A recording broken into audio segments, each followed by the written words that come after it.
오늘 마가복음 2장 13절에서 17절 말씀을 가지고 죄인을 부르시는 예수님이라는 제목으로 함께 은혜 나누고자 합니다. 예수께서 갈릴리에서 하나님의 복음을 선포하신 후에 제자 넷을 부르셨습니다. 제자 넷을 데리고 가버나움 회당에 들어가셔서 하나님의 복음을 가르치셨습니다. 이어서 여러 가지 기적으로 하나님의 복음을 보여주시며 가르치셨습니다. 이를 통해서 온 갈릴리 지역에 예수께서 가르치신 말씀이 널리 퍼졌습니다. 하지만 예수께서 이처럼 들려주시고 보여주신 진짜 목적은 4명의 제자들을 가르치는 데 있었습니다. 소문이 널리 퍼지고 수많은 사람들이 예수께 나오게 되었습니다. 지난주 말씀에서는 집에서 많은 사람을 가르칠 때 중풍병자의 죄를 용서하시고 치료해 주셨습니다. 그런데 율법학자들이 뭐라고 했습니까? 왜 하나님 행세하느냐 하며 마음속으로 예수님을 비난했는데, 그런데 예수님은 그 속마음까지 아시고 저들을 책망하셨습니다. 예수님은 자신이 죄사함의 권세를 가진 하나님임을 율법학자들에게 알린 것입니다. 하지만 그 진짜 알리신 대상은 역시 4명의 제자들입니다.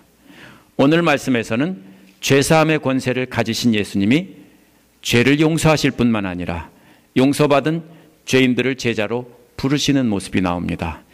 율법주의자들이 부정하다고 버린 자들을 예수님은 제자로 훈련시켜 복음 전하는 자로 삼으려는 것입니다. 예수께서 복음 전하신 것은 어떻게 보면 제자들에게 시범을 보이신 것이고, 진짜 복음은 제자들을 통해서 전하게 하시려는 것이 예수님의 선교 전략입니다.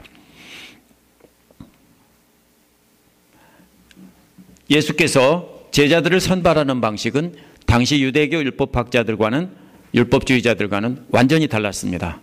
그 당시에 그리스 로마 세계의 철학자들과도 완전히 달랐습니다. 오늘 말씀을 통해서 우리도 예수께서 제자를 부르시는 모습을 잘 보고 배워야 합니다. 왜냐하면 예수께서 우리에게 뭐라고 했습니까? 모든 민족으로 제자를 삼으라는 명령을 내리셨기 때문입니다. 저만이 아니라 여러분 모두에게 내리신 것입니다. 우리도 오늘 말씀을 통해서 어떤 사람을 제자로 불러서 어떻게 제자를 삼아야 되는지 그것을 함께 생각해 보는 시간을 갖도록 하겠습니다. 첫 번째로는 무리를 가르치신 후에 제자를 부르신 모습을 볼 수가 있습니다. 2장 1절에서 예수께서 다시 가버나움으로 들어가셨다 했습니다. 예수께서 가버나움에 들어가셔서 집에 계실 때 많은 사람이 모여들자 그들에게 하나님의 말씀을 가르치셨다 했습니다. 지난주 말씀에 있는 말씀입니다. 그런데 오늘 말씀에서는 예수께서 다시 바닷가로 나가셨다 하는 것입니다. 계속해서 반복되는 게 뭡니까? 가버나움에 들어가셨다, 나가셨다, 다시 가버나움에 들어가셨다, 또 나가셨다, 이렇게 반복됩니다. 그런데 왜 나가셨을까요? 바닷가라는 말은 갈릴리 호숫가를 말합니다. 사실 호수인데 그 당시 사람들은 바다라고 불렀습니다. 왜 나가셨을까요? 그 이유는 너무나 많은 사람들이 모여들어서 넓은 교실이 필요했기 때문입니다. 당시 바닷가는 마치 체육관의 스탠드 같고 미식축구 경기를 구경하는 관람석과 같이 경사지게 되어 있었습니다. 그곳에서 많은 사람들이 앉아 있을 수 있었고, 그래서 그들에게 가르치기 위해서 예수님은 바닷가로 나가셨습니다. 여기에서 예수님을 제자 뽑는 방식을 볼 수 있습니다. 1장 14절에서 15절에서는 예수님께서 무리들에게 복음을 가르치신 후에, 선포하신 후에 4명의 제자를 부르셨습니다. 그때도 역시 갈릴리 바닷가에서 전하셨을 것입니다. 왜냐하면 15절에 복음을 전하시고 이어서 16절에서 갈릴리 바닷가를 지나가시다가 했는데 두 문장이 연결되어 있기 때문입니다. 복음을 갈릴리 바닷가에서 선포하시고 바닷가를 지나가시다가 제자 넷을 부르신 것입니다. 오늘 2장 13절에서도 역시 바닷가에서 무리들을 가르치신 후에 길을 가시다가 레위를 부르셨습니다. 똑같습니다. 길을 가시다가, 지나가시다가. 이 두 말은 원래는 똑같은 말입니다. 예수님은 먼저 많은 무리들에게 가르치셨습니다. 그리고 그 다음에 예수님은 제자들을 직접 부르신 것입니다. 예수님은 무리를 가르치고 지나가다가 알페오의 아들 레위가 세관에 앉아 있는 것을 보셨습니다. 갈릴리 바닷가에 있던 세관은 배가 들어오는 길목에 있었습니다. 또 그 길은 육로로 여행자들이 통과하는 길이었습니다. 여행자들, 육지 길로 다니는 여행자들과 바다로 배 타고 들어오는 여행자들 모두에게 세금을 받을 수 있는 좋은 곳에 위치해 있었습니다. 레위는 세관에 앉아서 예수님 말씀을 들었을 것입니다. 저는 그렇게 생각합니다. 레위의 사무실도 무슨 요즘처럼 건물은 아닐 것 같고요. 거기 받는 자리가 하나 있었겠죠. 당시 세리는 유대인들에게 더러운 죄인 취급을 받았습니다. 왜냐하면 동족들을 착취해서 자기들을 지배하는 로마 제국이나 시리아 같은 그런 곳에다가 세금을 바치는 자들이었기 때문입니다. 그러나 예수님은 보시고 이 더러운 사람을 보시고 나를 따라오너라 이렇게 명령을 했습니다. 이 말은 무슨 말이냐면요, 나를 당장 따라오너라, 지금 당장 나를 따라오너라 하고 강조해서 명령하고 있는 것입니다. 레위는 예수님의 명령에 따라 즉시 일어나 예수님을 따라갔습니다. 레위가 세관에서 일어난 것은 다른 4명의 제자들이 그물이나 배와 아비를 버리고 떠난 것과 같습니다. 따라간다는 것은 제자가 된다는 뜻입니다. 예수님의 제자가 되려면 어떻게 해야 된다는 뜻입니까? 자기의 이익을 포기해야 한다는 것입니다. 예수님은 먼저 무리에게 하나님 나라의 복음을 전파하시고 가르치신 후에 제자를 부르셨습니다. 우리도 역시 어떻게 해야 됩니까? 무턱대고 부르는 게 아니라 먼저 하나님의 복음을 전파한 뒤에 영접한 그들에게 제자로 불러서 가르치는 것입니다. 두 번째로 죄인을 제자로 부르시는 예수님의 모습을 볼 수 있습니다. 예수님은 사람들이 가증하게 여기는 세리, 레위를 부르셨습니다. 1장 15절은 예수님께서 레위의 집에 앉아 계시는 장면입니다. 세번역은 음식 잡수시는 데라고 했고 개역 개정은 앉아서 잡수실 때라고 번역했습니다. 사실은 이 말은 기대어 누워있다라는 뜻입니다. 근데 어디에 주로 누워있을 때 쓰는 말이냐면은 음식을 놓고 음식상 앞에서 기대어 누워있을 때 쓰는 말이기 때문에 잡수신다라고 번역한 것입니다. 레위는 예수님의 제자가 된 것, 예수님께서 자기를 불러서 제자 삼아 주신 것에 감격해서 잔치를 벌였습니다. 레위를 제자로 부르시자 다른 세리들도 감격해서 예수님을 따라와서 그 자리에 함께 앉은 것입니다. 잠깐 앉아 있는 것이 아니라 잔치 내내 계속 제자들과 함께 앉아 있었다는 것입니다. 이 말은 무슨 말입니까? 저들은 예수님과 레위와 모두 다 함께 제자가 되어서 제자의 무리에 함께 포함되었다라는 뜻입니다. 12제자는 12지파를 대표하는 뜻으로 상징적으로 기록한 것이고 마가복음에 보면은 많은 제자들이 있었다는 것을 알 수 있습니다. 하나님의 아들이며 하나님이신 예수님께서 수많은 죄인들과 함께 앉아 있는 모습입니다. 이것은 장차 하나님 나라에서 이루어질 천국잔치의 모습을 미리 보여줍니다. 하나님은 이처럼 죄인들이 돌아와 하나님 앞에 앉는 것을 기뻐하실 것입니다. 이러한 모습이 어디 또 나옵니까? 탕자의 비유에서도 나옵니다. 죽은 줄 알았던 아들이 돌아왔을 때 기뻐 잔치를 베푼 것처럼 지금 메시아이신 예수님은 죄인들과 함께 천국 잔치 자리에 앉았습니다. 물론 진짜 천국 잔치는 하나님이 베푸시는 것이죠. 여기서는 레위가 베풀었지만 15절 뒷부분은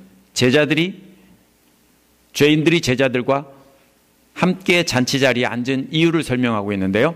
많은 사람들이 예수를 따라왔기 때문이다. 이렇게 설명합니다. 많은 사람들은 예수님과 레위와 똑같은 세리와 죄인들입니다. 이러한 죄인들이 예수님의 뒤를 계속 줄줄이 따라오고 있었다. 이런 말입니다. 몇 명이 아니고요. 계속 따라온다는 말입니다. 따라온다는 말은 예수님께서 레위에게 나를 따라오너라 명령한 것과 똑같은 말입니다. 수많은 세리와 죄인들이 예수님의 제자가 되려고 계속 뒤를 따라와 예수님이 앉은 자리에 함께 앉고 있었다라는 말입니다.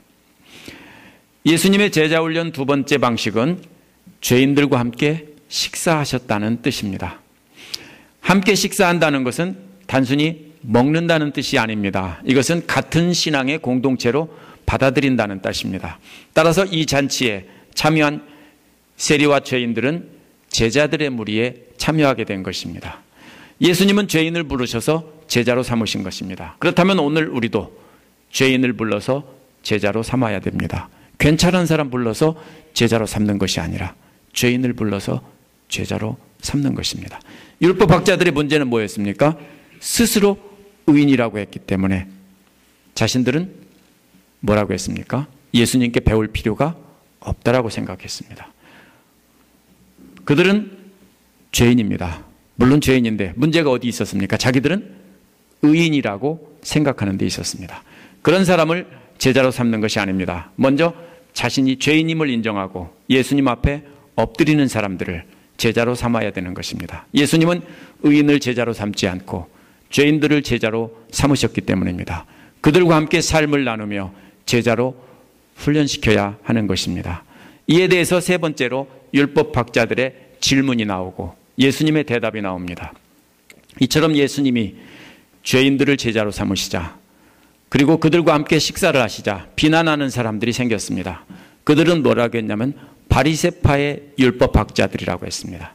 이건 흔한 표현이 아닙니다. 그냥 바리새파라고 하든지 율법학자라고 하는데 당시 율법학자들은 바리새파만이 아닙니다. 바리새파도 있고 사두개파도 있고 에세네파도 있고 여러 종파가 있었습니다. 율법학자는 종파의 이름이 아니고 뭡니까? 그 성경을 연구하는 학자들의 이름입니다. 그런데 그 중에서 제일 엄격한 율법을 주장하던 사람들은 바리새파 율법학자들입니다. 그래서 바리새파 율법학자라고 한 것입니다. 바리새파는 바벨론 포로 이후에 하시딤이라고 불리우던 사람에게서 시작되었다고 봅니다. 이들은 이스라엘이 멸망하자 이스라엘의 멸망 원인이 어디 있냐 생각하다가 우리가 율법을 열심히 지키지 않아서 그렇다라고 생각했습니다. 그래서 율법을 철저히 연구해서 지키려고 했던 사람들입니다.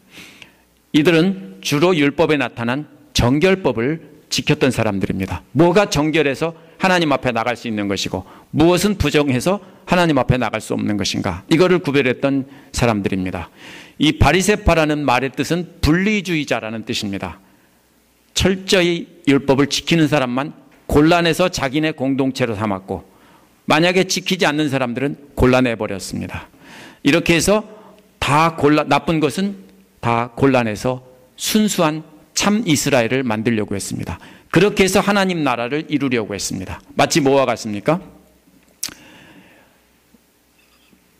이 썩어가는 음식이 있는데 썩어가는 음식을 뭡니까? 썩은 것만 골라내고 보관하고 또 지나면 또 뭡니까? 날짜가 지나면 또 썩으면 또 골라내고 또 골라내고 이렇게 골라내는 것과 같습니다. 그런데 계속 골라내고 보니까 뭡니까? 남는 게 없어요. 저들이 쓰레기통에다가 버린 것과 같은 사람들은 예수님은 쓰레기통에다 머리를 박고 다시 끄집어내서 그들을 고치려고 하시는 겁니다. 그래서 예수님은 지금 쓰레기통을 뒤지고 계신 것입니다. 근데 더럽게 쓰레기통을 뒤진다고 비난하는 것입니다. 지금 14절에서 예수께서는 레위라는 죄인이 세관에 앉아 있는 것을 보고 제자로 초청했습니다. 그런데 16절에서는 바리새파 율법학자들은 제자들이 죄인들과 앉아 있는 것을 보고 비난하기 시작했습니다. 공식이 똑같습니다. 하나는 보고 뭐를 했어요? 제자로 불렀는데 더러운 죄인을. 하나는 보고 비난하기 시작했습니다. 똑같은 죄인을 보고 예수님은 불쌍히 여기셨습니다. 저들을 잘 치료해서 제자로 양육하려는 것입니다. 그런데 율법학자들은 불쌍히 여기는 마음이 없기 때문에 비난만 했습니다. 이들은 처음부터 자신들과 수준이 비슷한 사람들만 골라내서 제자로 삼았기 때문입니다. 우리도 죄인들을 불쌍히 여겨야 됩니다. 만약 우리가 죄인들을 보고 비난한다면 저와 여러분은 똑같이 바리새파 율법학자들입니다. 당시에 식탁에 함께 앉아서 식사하는 것은 평화와 용서를 제안하는 것입니다. 우리도 그렇죠. 싸우던 사람과 함께 식사하자고 하면 뭡니까? 평화와 용서를 제안하는 거죠. 그런 뜻입니다.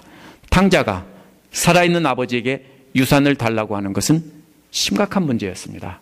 뭐냐면요, 살아있는 아버지에게 빨리 죽어라 하고 욕하는 거나 똑같았기 때문입니다.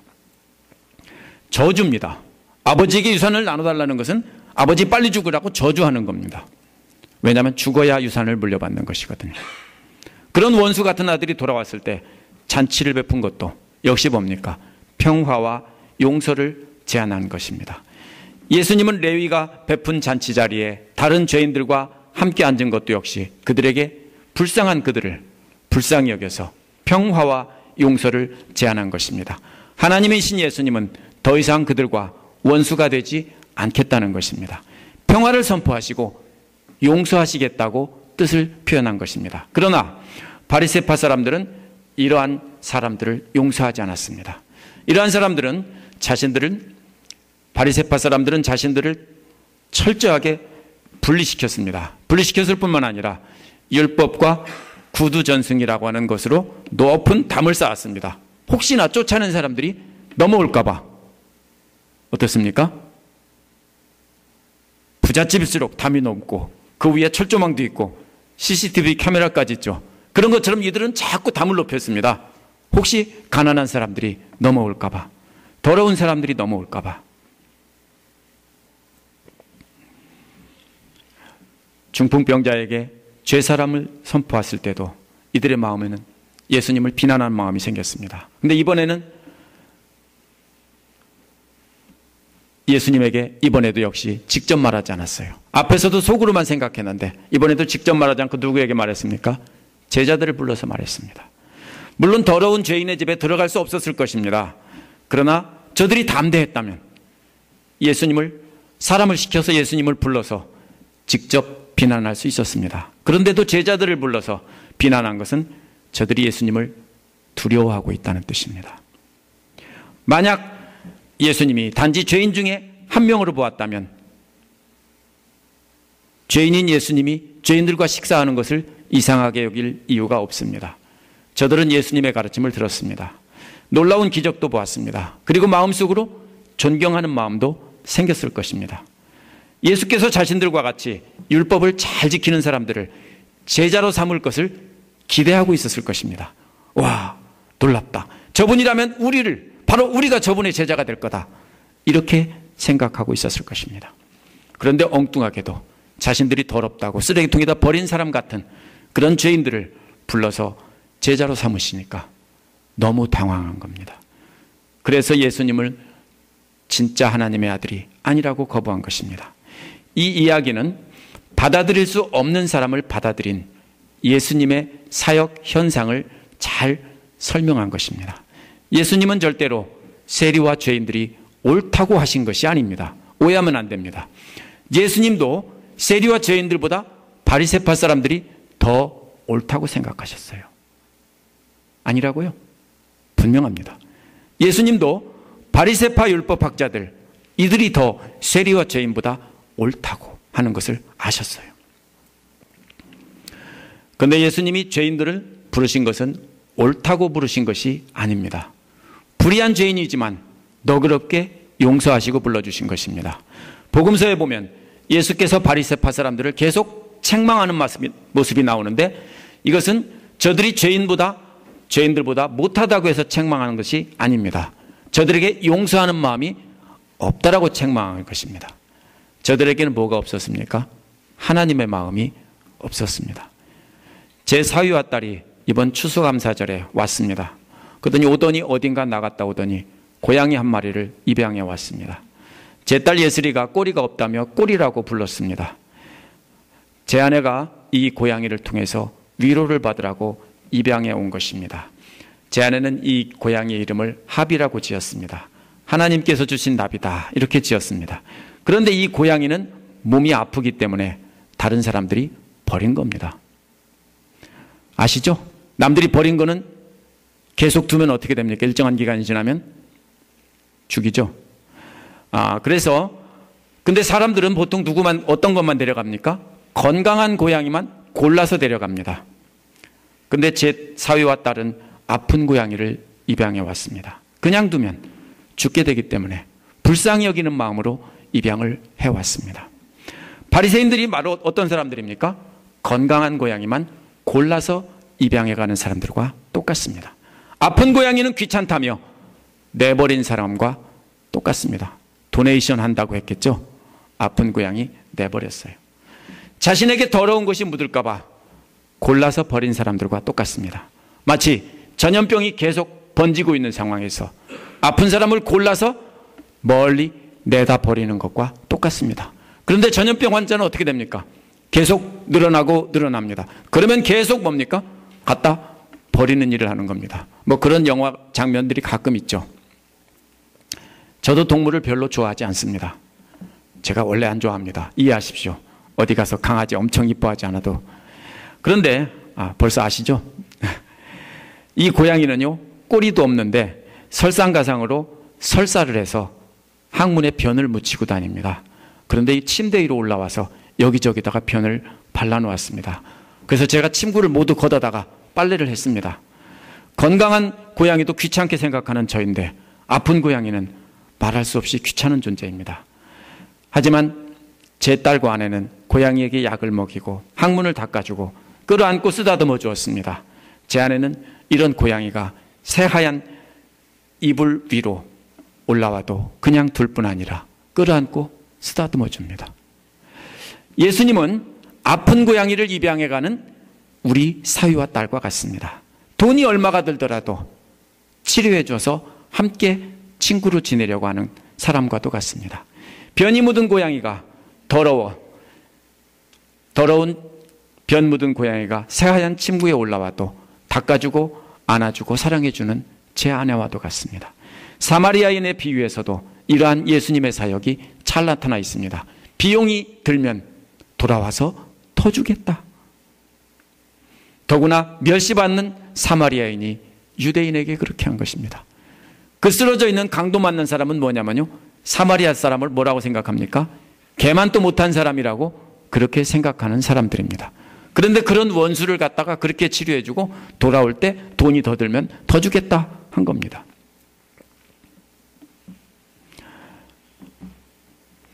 오늘 본문에서 이것을 보면서 제가 생각을 했습니다.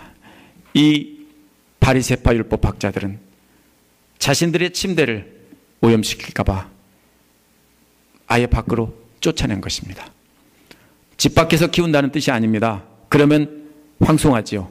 아예 멀리 유대교라는 울타리를 높이 쌓아놓고 그 밖으로 집어 던진 것입니다. 그게 성경에 나오는 세리와 죄인들입니다. 이들이 비난하는 소리를 들은 레위의 집안에 있던 예수님이 말씀하셨습니다. 듣고서 말씀하셨습니다. 아마 저들에게 다가와서 대답을 하셨을 겁니다. 예수님은 비유로 대답하셨습니다. 건강한 사람에게는 의사가 필요하지 않으나 병든 사람에게는 필요하다. 예수께서 건강한 자에게 의원이 쓸데없다고 말씀하신 것은 병든 사람을 취하겠다는 뜻이 아닙니다. 건강한 사람은 버리고 병든 사람을 치료하겠다는 것이 취하겠다는 뜻이 절대로 아닙니다. 누가복음 15장 3절에서 7절에 보면 99마리의 양을 가진 사람이 99마리를 버리고 한 마리를 찾겠다는 뜻이 절대로 아닙니다. 다른 목동이 있어서 그 목동에게 맡겨놓고 한 마리를 찾으러 가겠다는 뜻입니다. 여러분 같으면 99마리 버리고 한 마리 찾으러 가겠어요? 또 동전 9개를 잃어버린 여인이 9개 버리고서 1개 찾는다는 뜻이 아닙니다. 뭡니까? 1개마저도 찾겠다는 것입니다. 그것이 하나님의 마음입니다. 예수님은 1개라도 찾겠다는 것입니다. 근데 율법주의자들은 어떤 사람들입니까? 99마리의 양과도 같은 사람들이고 9개의 동전과도 같은 사람들입니다. 그런데 이들은 예수님이 자기들을 돌보지 않고 자기들이 버린 사람들을 돌본다고 화가 나서 거부하고 죽인 것입니다. 예수님께서 저들을 거부하신 것이 아닙니다. 저들은 예수님께서 찾아다닌 사람들보다 훨씬 괜찮은 사람들입니다. 도덕이나 율법에서는 부족한 것이 없던 사람들입니다. 저들에게 부족했던 것은 불쌍히 여기는 마음이 없던 것뿐입니다. 하나님의 마음이 없던 것뿐입니다. 돌아온 탕자에 비유해 보면 두 탕자가 나옵니다. 여러분은 한 탕자라고 생각하죠? 두 탕자입니다. 하나는 돌아온 탕자이고 하나는 집에 있던 탕자입니다. 돌아온 탕자를 제가 돌탕이라고 부르고 집에 있던 탕자는 집탕이라고 부르겠습니다. 여기서 비유에서 문제점은 돌아온 탕자가 아니라 집탕의 문제입니다. 돌탕이 문제가 아니에요. 집탕의 문제예요. 왜요? 돌탕이 돌아왔는데 돌탕을 보고 불쌍히 여기는 게 아니라 뭐예요? 화를 냈어요. 무슨 마음이 없었어요? 아버지의 마음이 없었던 거예요. 이 비유에서 돌아온 탕자가 문제라고 그걸 초점을 맞추면 성경을 잘못 읽는 거예요. 성경에서 말하는 것은 집탕을 말하는 거예요. 집탕이 정말 못돼 먹었다 이 뜻이에요.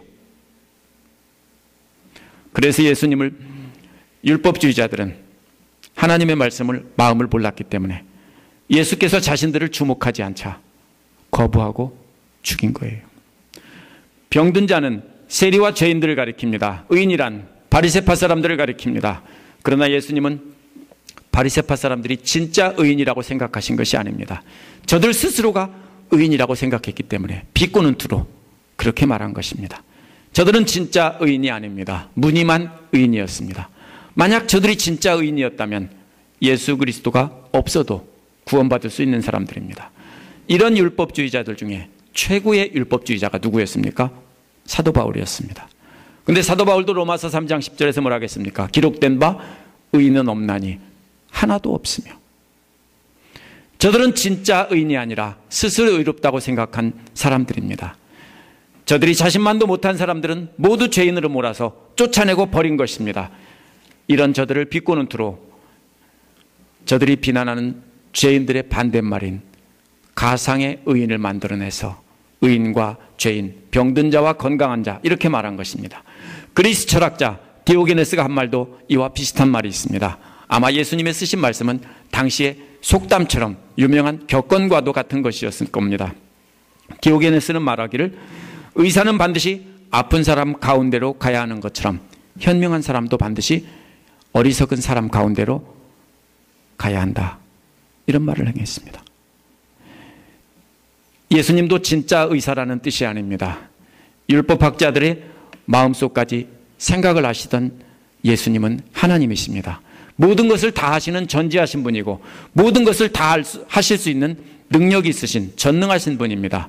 그분이 어리석고 무능한 인간들에게 와서 어리석은 사람들에게 하나님의 마음을 알려주시려는 겁니다.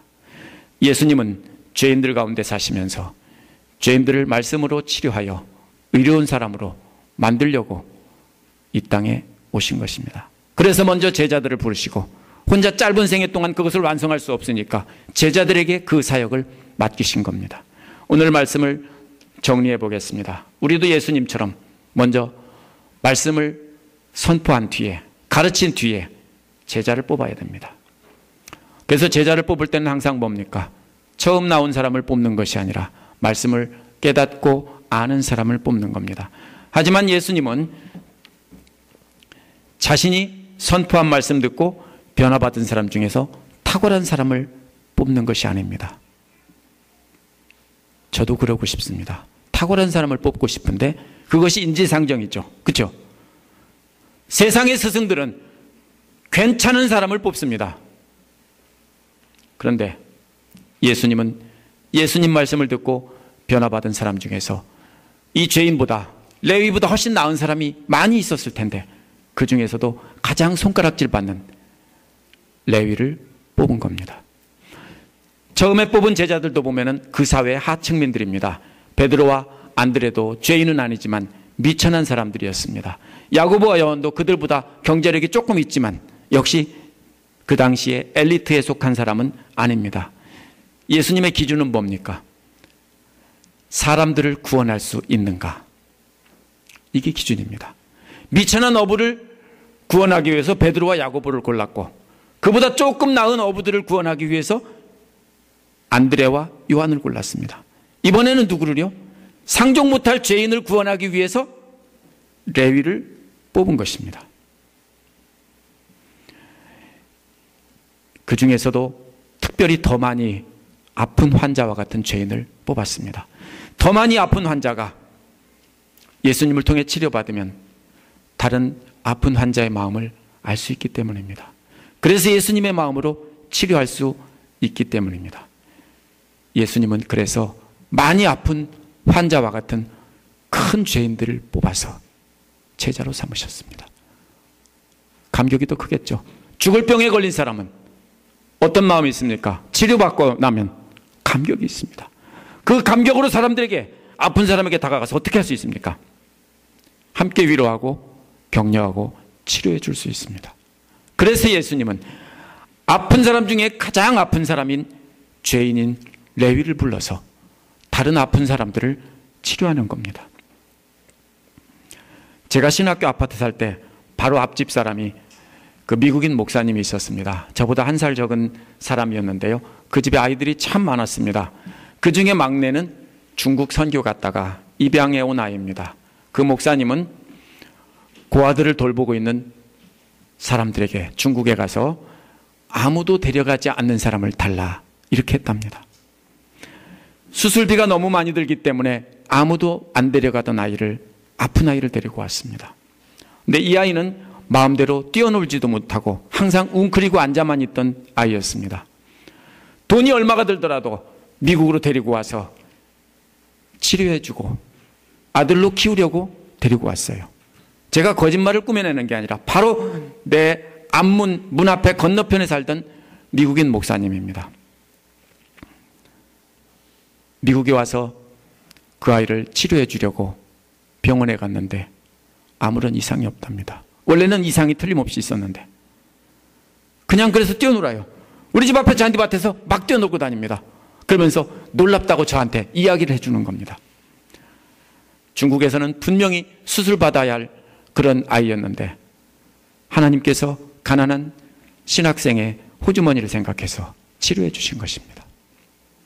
우리도 레위와 같이 많이 아픈 사람들을 제자로 삼아 훈련시켜야 합니다. 율법학자들처럼 건강한 사람을 뽑아 훈련시키면 참 쉬울 것입니다. 그러나 오늘 본문에 나온 율법학자처럼 스스로 의롭다고 생각하는 사람들에게는 불쌍히 여기는 예수님의 마음이 없습니다. 물론 예수님은 율법학자이고 큰 부자였던 니고데모도 제자로 불렀어요. 그냥 부른 게 아니에요. 빈말로 한 게 아니에요. 진짜로 불렀어요. 사랑하는 마음으로. 근데 니고데모가 어떻게 했어요? 포기했어요. 뭐 때문에요? 돈 때문에. 예수님은 모든 사람을 제자로 부르려고 하십니다. 괜찮은 사람도, 돈 많은 사람도, 많이 배운 사람도. 근데 부모의 마음은 어떻게 됩니까? 여러 자식 중에서 잘난 자식 있고 못난 자식 있으면 누구한테 손이 갑니까?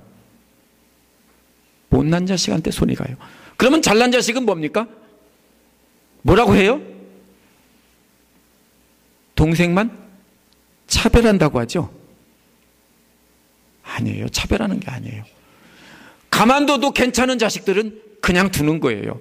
근데 손을 대지 않으면 혼자 설 수 없는 아이는 손을 대는 거예요. 이게 부모의 마음이에요. 이게 바로 하나님의 마음이에요. 우리도 제자를 뽑아 훈련시켜야 합니다. 지상명령이기 때문입니다. 그렇다고 제가 하는 제자 훈련만이 제자를 삼는 길이라는 뜻은 아닙니다. 세상에 있는 어떤 훌륭한 프로그램으로도 완벽하게 제자를 삼을 수 있는 프로그램은 없습니다. 제자 훈련은 죄인들을 긍휼히 여기시던 예수님의 마음을 갖게 하는 것입니다. 지식을 쌓는 것이 아닙니다. 만약 여러분 중에 제자 훈련을 받은 분들이 저를 통해 지적인 호기심을 채우고 그것으로 만족하신다면, 새로운 것을 깨닫고 느끼는 것으로 만족하신다면 저는 제자 훈련 잘못한 것입니다. 제가 바라는 것은 긍휼히 여기는 예수님의 마음을 갖는 것입니다. 예수님의 마음으로 사람들을 구원하는 사람이 되는 것입니다. 제가 돌아가신 옥하는 목사님이 만든 제자훈련 교재를 사용합니다. 만약 이 교재가 문제가 있다고 지적하신다면 당장 내일부터 그만둘 용의가 있습니다. 그러나 예수님께서 부탁하신 제자 훈련을 그만둘 수는 없습니다. 저는 또 다른 교제를 택해서 제자 훈련을 할 것입니다. 그 교제가 하나님을 경외하는 삶이든 내비게이터에서 발행한 교제이든 미국의 라이프에서 만든 교제든 상관없습니다. 교제가 없으면 성경책만 가지고도 제자 훈련을 충분히 할 수 있습니다. 교제가 문제가 아니고 프로그램이 문제가 아닙니다. 그러나 한 사람 한 사람을 불러서 예수님의 말씀을 가르쳐서 예수님의 마음을 알게 하는 제자 훈련은 절대로 그만둘 수 없습니다. 그것은 예수님께서 승천하시기 전에 제자들에게 마지막에 부탁하신 모든 족속으로 제자를 삼으라고 한 명령이기 때문입니다. 특정한 제자 훈련 프로그램이 제자를 만드는 것 아닙니다. 또 목회자만 제자 만드는 것 아닙니다. 제자는 예수님의 마음으로 죄인을 불쌍히 여기는 사람들을 통해 만들어집니다. 죽을 병에 걸려 아파본 사람은 다른 사람을 아픔을 이해하고 함께 아파할 줄 압니다. 정죄하고 버리기보다는 불쌍히 여기는 마음으로 사람들에게 다가가셔야 합니다. 바리새파 사람들과 같은 교만함을 버리고 겸손함으로 예수님처럼 다가가야 합니다. 그래야 우리도 예수님처럼 제자를 만들 수 있습니다. 저도 아직도 예수님의 마음이 부족합니다. 그래서 예수님의 마음으로 제자 삼는 일에 제 목회에 생명을 걸겠습니다. 예수님처럼 죄인들을 불쌍히 여겨 부르시고 제자 삼는 일을 위해서 나서시기를 간절히 바랍니다. 이 시간 기도하겠습니다.